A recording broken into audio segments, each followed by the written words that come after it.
يا أيها الذين آمنوا إذا نودي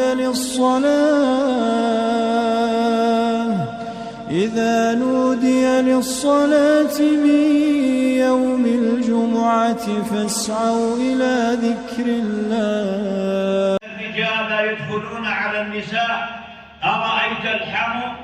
والحمو هو شقيق الزوج، وقال العلماء هو كل ما يكون من قريب الزوج من أعمامه أو غيره. قال صلى الله عليه وسلم حينما سئل أرأيت يا رسول الله الرجال يدخلون على النساء أرأيت الحمو؟ قال الحمو الموت. شبه خطر الحمو أخ الزوج وأقاربه كالموت، لأنه يعرف كل شيء في البيت. إذا تهاون الناس في هذه الأمور حدثت مصائب أخرى لا يحمد عقباها أبدا. وقد قال صلى الله عليه وسلم ما خلا رجل بامرأة إلا وكان ثالثهما الشيطان.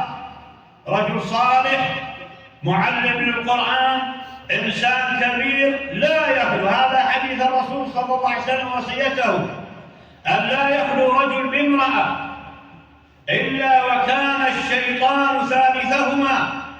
إذا تهاون الناس في هذه الأمور في البيت، ابن عمها ابن خالها قريبنا صديقنا لا يدخل على البيت إذا لم يكن صاحب الدار في البيت.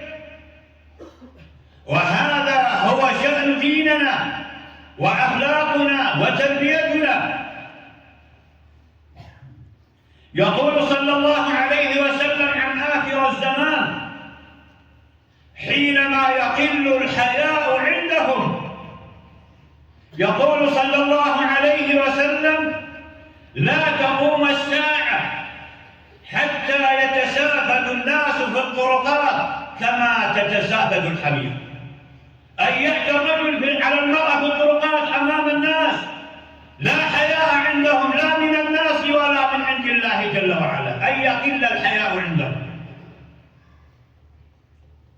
آدم عليه السلام حين ارتكب المعصية وأهبط إلى الأرض يقولون إنه 40 سنة لم يرفع رأسه إلى السماء حياء من الله، حياء من الله جل وعلا ارتكب المحظور. يقول صلى الله عليه وسلم عن رب العزة جل وعلا يخاطب الله الرجل الكبير، الرجل الذي يعصي، الذي يقل حياء